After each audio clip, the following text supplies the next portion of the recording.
उसने बालक के मामा को बुलाकर उसे बहुत सा धन देकर कहा, तुम बालक को पढ़ने के लिए काशी ले जाओ और रास्ते में यज्ञ आदि शुभ कर्म करते हुए जाना। दोनों मामा भांजे यज्ञ करते हुए ब्राह्मण को भोजन कराते तथा दक्षिणी देते काशी जी की ओर चले गए। रास्ते में एक शहर पड़ा। उस शहर में राजा की कन्या का विवाह था, परंतु जो राजा कुमार विवाह करने के लिए आया था वह एक आंख से काना था।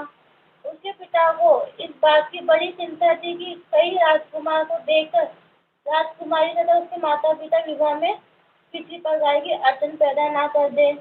जब उसने सेठ की अति सुंदर लड़के को देखा तो मन में विचार किया कि क्यों ना दुराचारी के समय इस लड़के से वह तो काम चलाया जाए।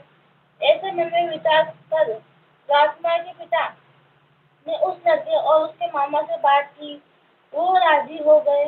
फिर उस साहूकार के लड़कों को वर के कपड़ा पहनाकर तथा घोड़ी पर बैठाकर कन्या के द्वारा पर ले गए।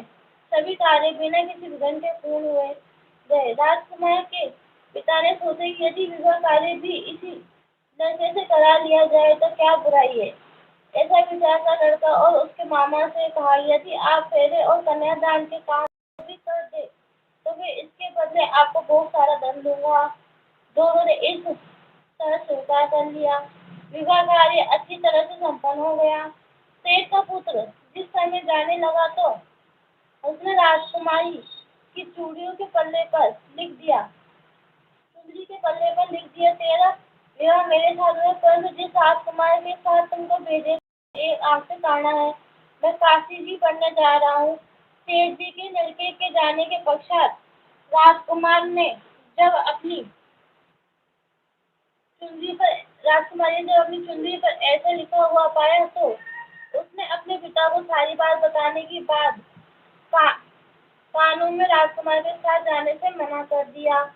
राजकुमारी के माता पिता ने अपनी कन्या को विदा नहीं किया और बारात वापस चली गई।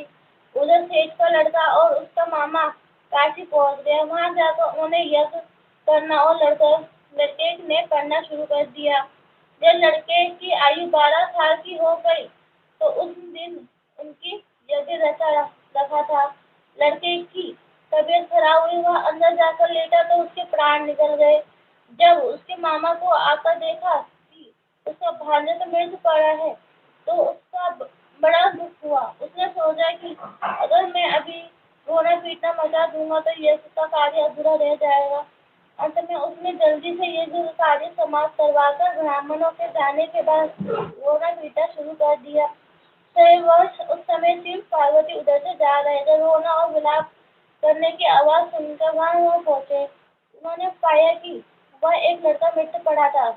माता पार्वती कहने लगी, महाराज ये तो सेठ का लड़का है जो अपने वरदान से उत्पन्न हुआ है। शिव जी ने कहा कि पार्वती इसकी आयु इतनी ही थी। तो पार्वती जी ने कहा, प्रभु इस बालक की आयु दे दो, नहीं इसके माता पिता तांडव करेंगे, तांडव कर करके मर जाएंगे। माता पार्वती के बार बार आग्रह करने पर शिव जी ने उसको जीवन का वरदान दिया। शिव जी की कृपा से वह लड़का जीवित हो गया। शिव जी और पार्वती कैलाश पर्वत पर चले गए। शिक्षा पूर्ण होने पर वह लड़का और उसके मामा उसी प्रकार यज्ञ शुभ कर्म करते अपने शहर को और चल पड़े। रास्ते में उसी शहर में आए जहाँ की राजकुमारी से लड़के का विवाह हुआ था। वहां आकर उन्होंने यज्ञ आरंभ कर दिया। उस लड़के के सोच कर वह राजा की ने उनको पहचान लिया और महल में ले जाकर उसकी बहुत अभाव किया तथा बहुत सी दास दासियों सहित आदरपूर्वक अपनी राजकुमारी और जमाई को विदा किया।